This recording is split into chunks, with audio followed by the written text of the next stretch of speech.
अखण्डमण्डलाकारं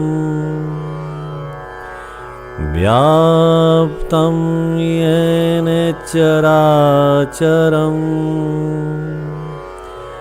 तत्पदं दर्शितं येन तस्मै श्रीगुरुवे नमः। अज्ञानतिमिरान्धस्य ज्ञानाञ्जनशलाकया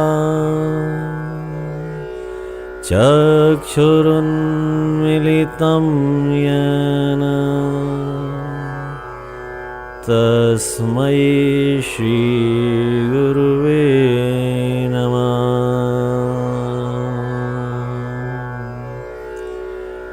गुरुर्ब्रह्मा गुरुर्विष्णु गुरुर्देवो महेश्वरा गुरु साक्षात् परब्रह्म तस्मै श्रीगुरुवे नमः।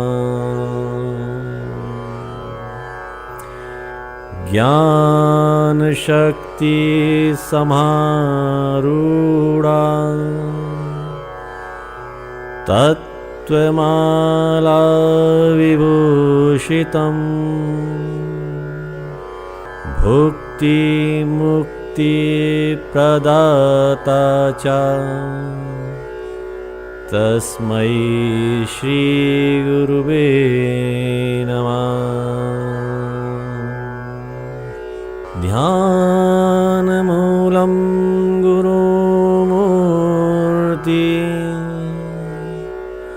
पूजामूलं गुरुपदम्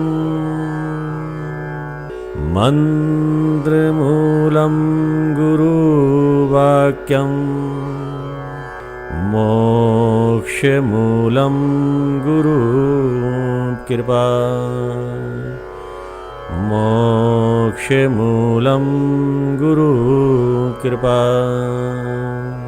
मोक्षमूलं गुरुकृपा।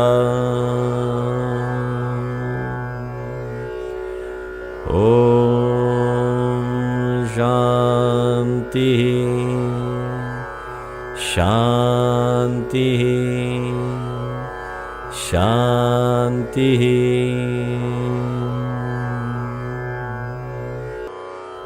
महाभारत के युद्ध क्षेत्र में खड़े अर्जुन की जिज्ञासा के फलस्वरूप भगवान श्री कृष्ण ने मानव के मन की उलझनों के दृष्टिगत सत्य को विविध आयामों से अभिव्यक्त किया। भगवान श्री कृष्ण द्वारा अभिव्यक्त की गई वह वाणी श्रीमद् भगवद गीता के रूप में हमारे समक्ष सदियों से जीवन के कुरुक्षेत्र में हमारा मार्गदर्शन करती आई है।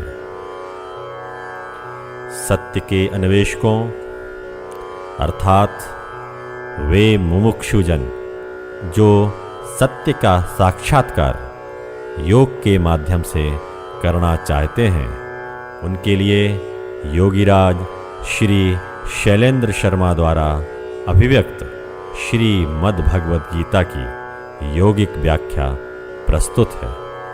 क्रिया योग साधना मानव के आध्यात्मिक उत्कर्ष अर्थात सत्य प्राप्ति का साधन है। महाअवतार बाबा जी द्वारा क्रिया योग साधना महायोगी श्री श्यामाचरण लाहिड़ी के माध्यम से गृहस्थ जन हेतु अनुमन्न की गई। श्री श्यामाचरण लाहिड़ी के पुत्र शिष्य श्री तीन कोणी महाशय तथा उनके पुत्र शिष्य श्री सत्यचरण लाहिड़ी के द्वारा क्रिया योग परंपरा योग साधकों में संचारित रही। श्री सत्याचरण लाहिड़ी के शिष्य योगीराज श्री शैलेंद्र शर्मा आज योग जिज्ञासुओं को इस मार्ग में प्रशस्त करने हेतु अपना गुरु मार्गदर्शन प्रदान कर रहे हैं। श्रीमद् भगवद गीता।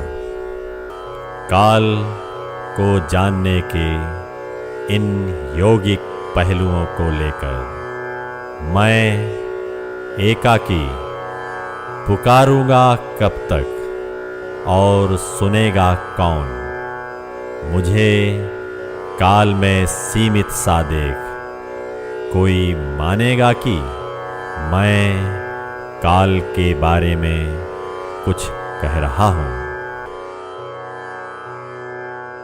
प्राचीन ऋषियों ने सृष्टि की 3 स्थितियों को पहचानकर उनके अधिष्ठात्रा देवताओं का परिचय दिया। ब्रह्मा सृष्टि करने वाले, विष्णु सृष्टि को धारण करने वाले और शिव संहार करने वाले।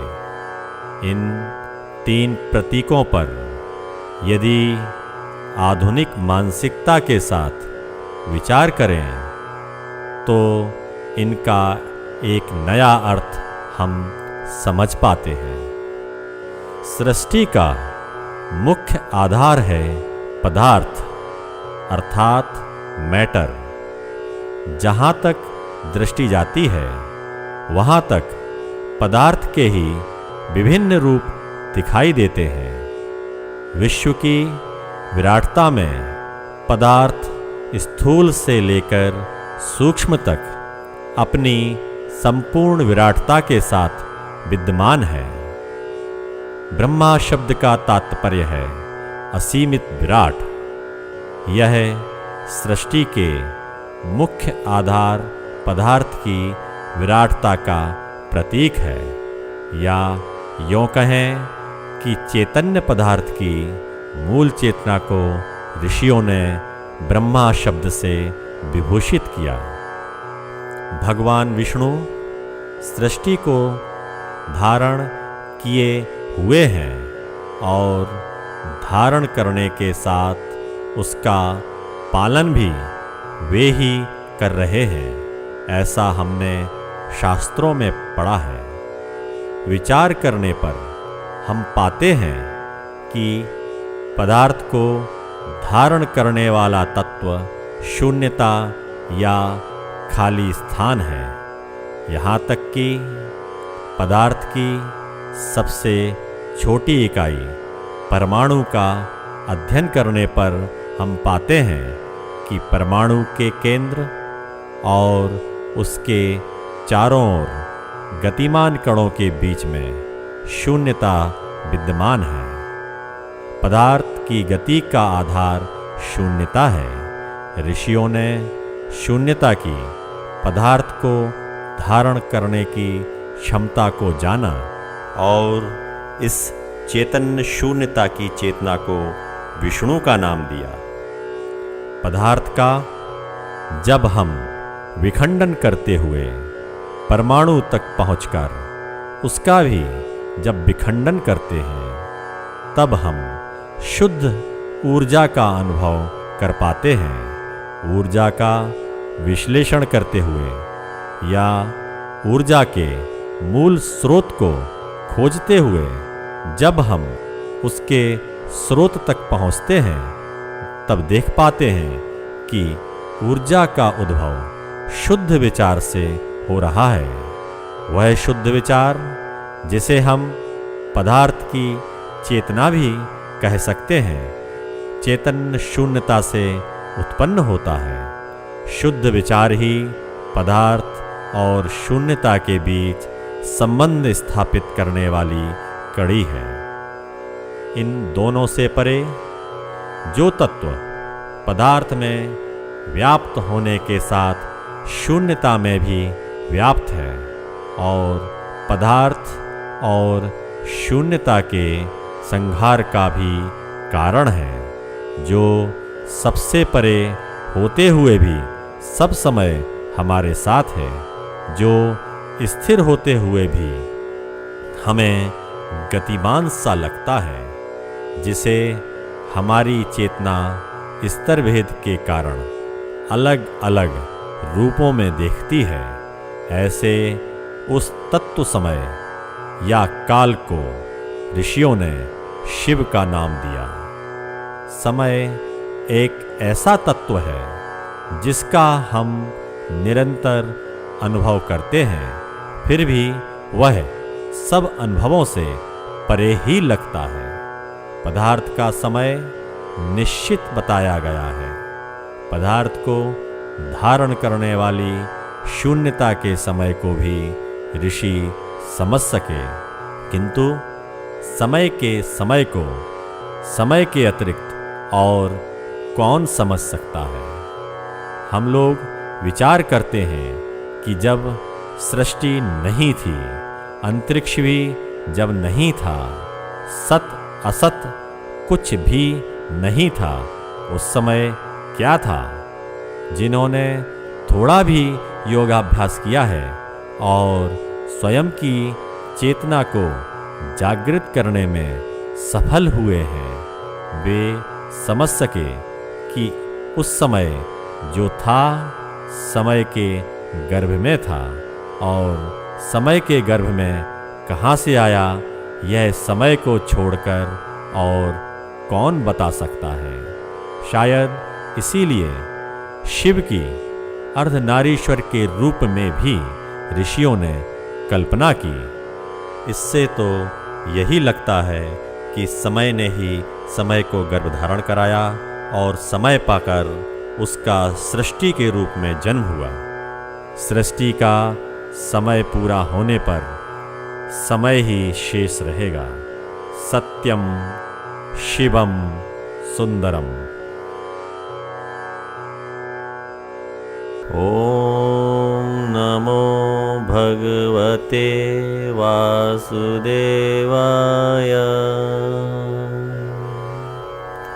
अथ प्रथमो अध्याय। धृतराष्ट्र उवाच। धर्मक्षेत्रे कुरुक्षेत्रे समवेता युयोत्सव मामका पांडवा च एव किम अकुर्वत संजय।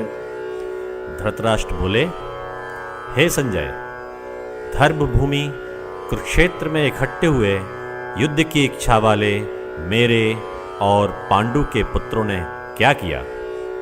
संजय उवाच। दृष्ट्वा तु पांडवानीकम व्यूढ़म दुर्योधन तदा आचार्यम उपसंगम्य राजा वचनम अब्रवीत। संजय बोले, उस समय पांडवों की सेना को व्यूह रचना से युक्त देख राजा दुर्योधन आचार्य के पास जाकर बोले, पश्य एताम पांडुपुत्राणाम आचार्य महतीम चमूम व्यूढ़ाम द्रुपदपुत्रेण तव शिष्येण धीमता।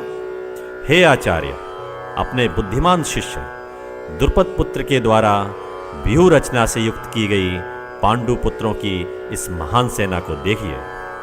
अत्र शूरा महेश्वासा भीमार्जुन समायुधि युयुधान विराट च द्रुपद च महारथ है।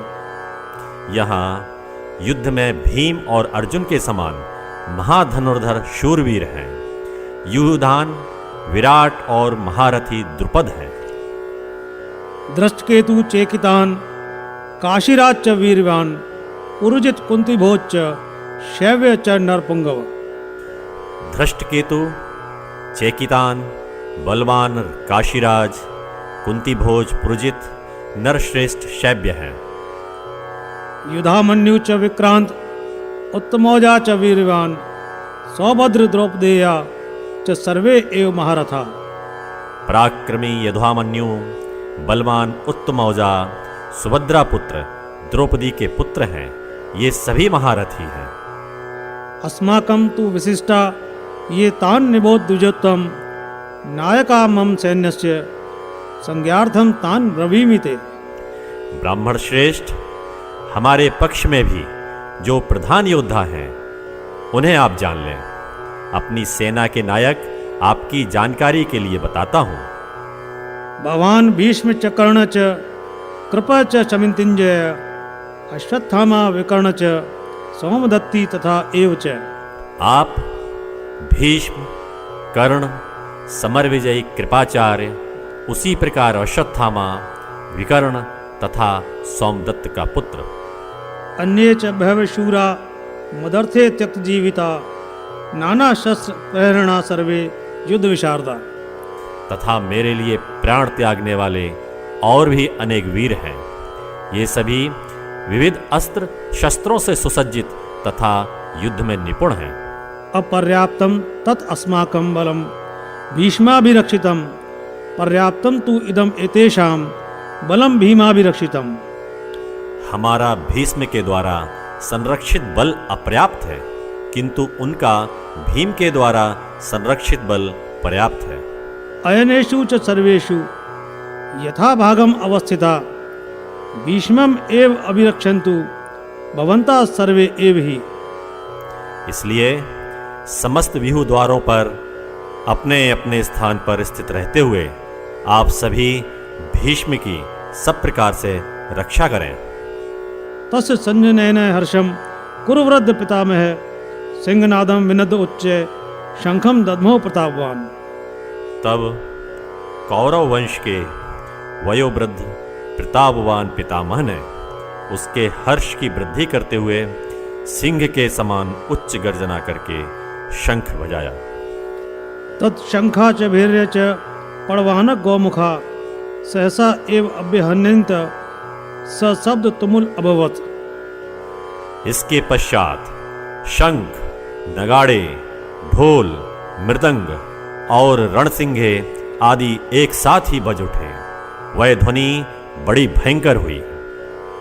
तत्श्वेते हय युक्ते महति स्यंदने स्थितो माधव पांडव च एव दिव्यो शंखो प्रदत्मतु।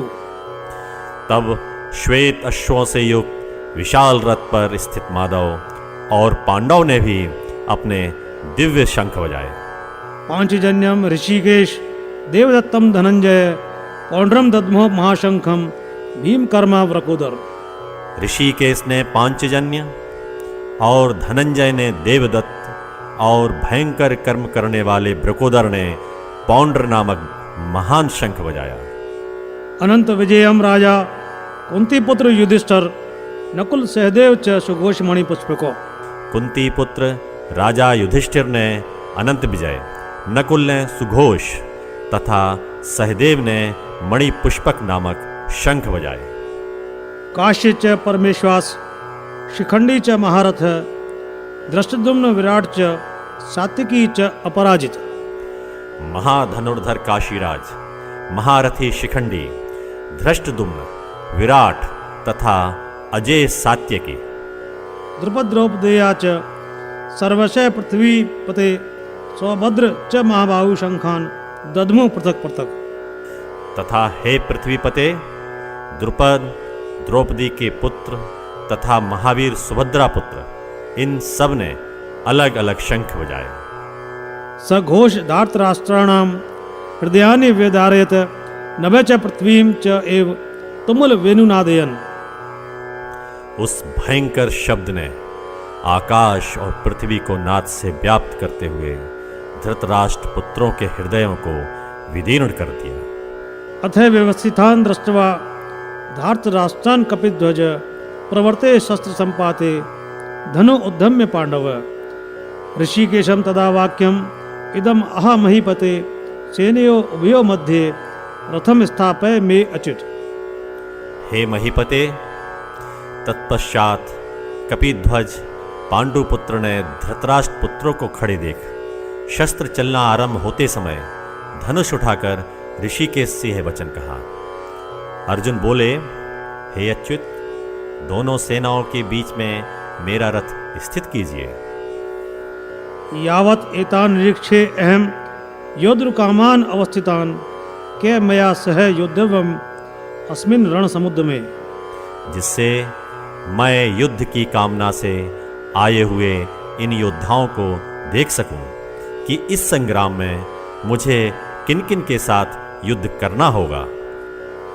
योत्स्यमानान् अवेक्षे अहम ये एते अत्र समागता धार्तराष्ट्रस्य दुर्बुद्धे युद्धे प्रिय चिकीर्षव। दुष्ट बुद्धि वाले धृतराष्ट्र पुत्र का युद्ध में प्रिय करने के इच्छुक जो यहाँ आए हुए हैं, उन युद्ध करने वालों को मैं देख लूं। संजय उवाच।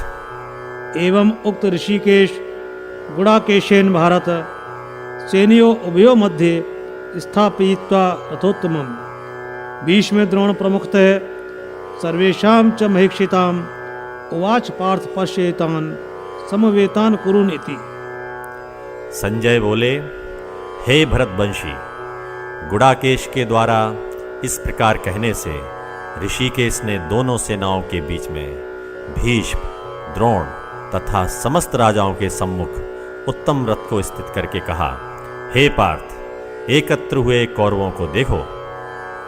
तत्र अपश्यत स्थितान् पार्थ पितरन् अथ पितामहान् आचार्यान् मातुलान् भ्रातॄन् पुत्रान् पौत्रान् सखीन् तथा श्वशुरान् सुहृदय च एव सेनयो उभयोऽपि तान् समीक्ष्य स कौन्तेय सर्वान् बन्धून् अवस्थितान् कृपया परया आविष्ट विषिदन् इदम् अब्रवीत्।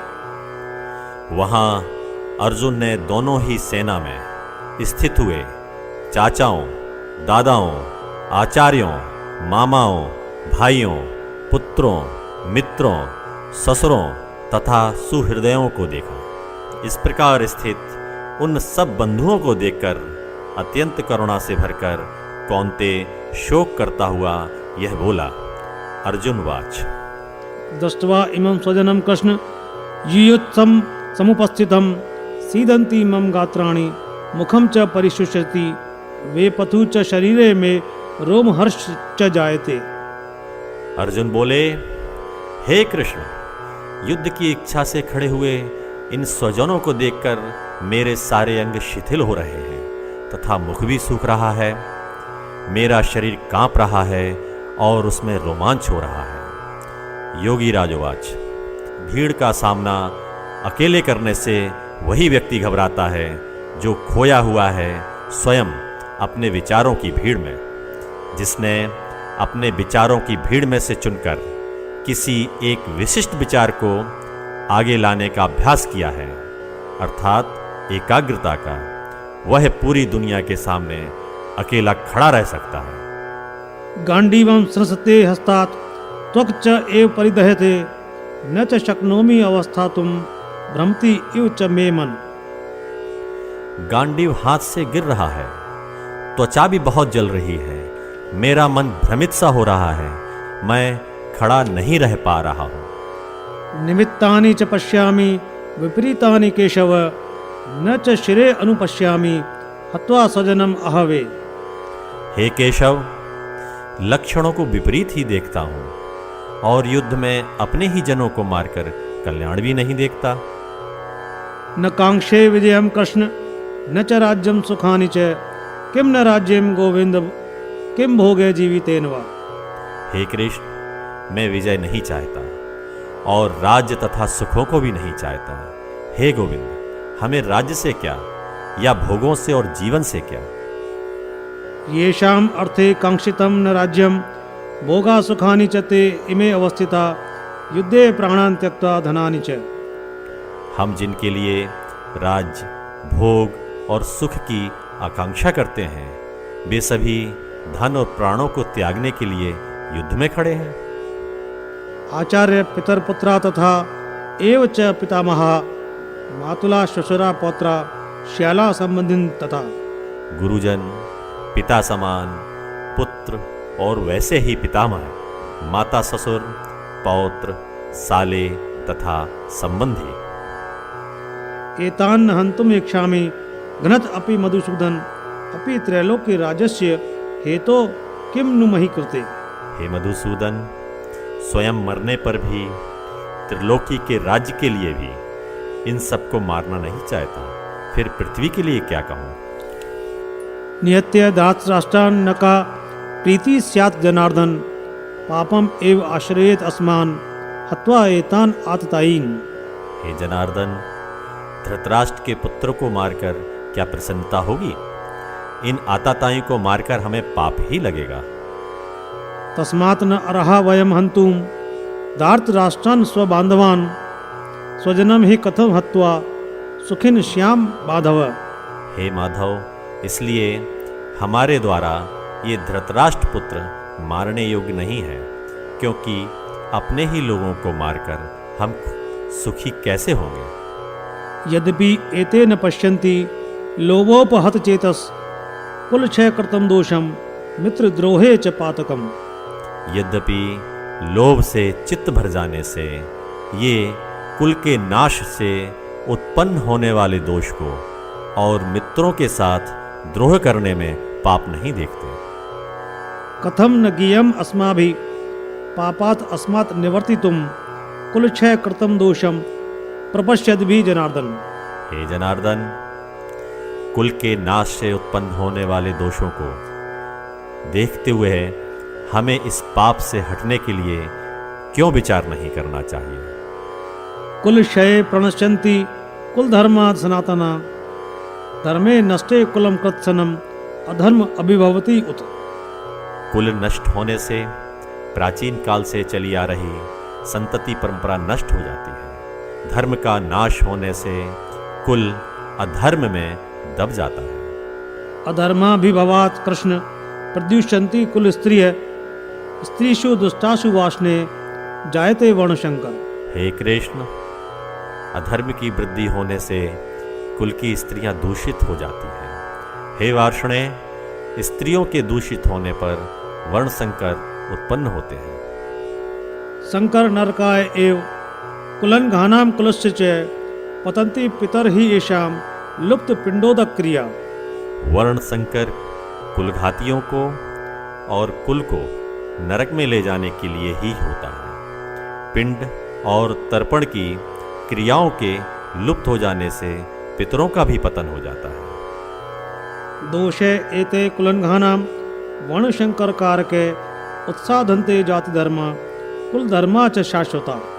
इन वर्ण संकर उत्पन्न करने वाले दोषों से कुलघातियों के शाश्वत कुल धर्म और जाति धर्म नष्ट हो जाते हैं। उत्सन्न कुल धर्माणाम मनुष्याणाम जनार्दन नरके अनियतम वास भवति इति अनुशुश्रुम। हे जनार्दन, ऐसे मनुष्यों का जिनका कुल धर्म नष्ट हो गया है, अनिश्चित समय तक नरक में वास होता है, ऐसा सुना है। अहो वत महत् पापम कर्तुम व्यवसिता वयम यत राज्य सुख लोभेन हंतुम स्वजनम उद्यता।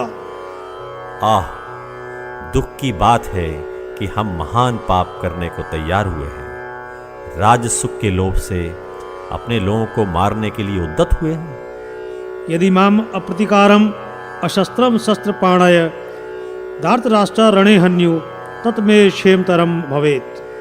यदि शस्त्र रहित युद्ध ना करते हुए मुझे शस्त्रधारी धृतराष्ट्र के पुत्र युद्ध में मारे तो वह मरना मेरे लिए अधिक अच्छा होगा। संजय उवाच।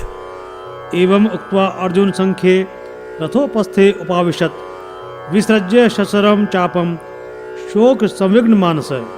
संजय बोले, वहाँ रणभूमि में शोक से भरे हुए मन के साथ अर्जुन यह कहकर बाण सहित धनुष छोड़कर रथ के पिछले भाग में बैठ गए। ओम तत्सदिति श्रीमद्भगवद गीता सुपनिषस्तु ब्रह्म विद्यायाम योग शास्त्रे श्री कृष्णार्जुन संवादे अर्जुन विषाद योगो नाम प्रथमोध्याय। ओम तत्सत। ब्रह्म विद्या एवं योग शास्त्र श्रीमद् भगवद गीता उपनिषद में श्री कृष्ण और अर्जुन का संवाद अर्जुन विषाद योग नामक पहला अध्याय समाप्त। ओम तत्सत।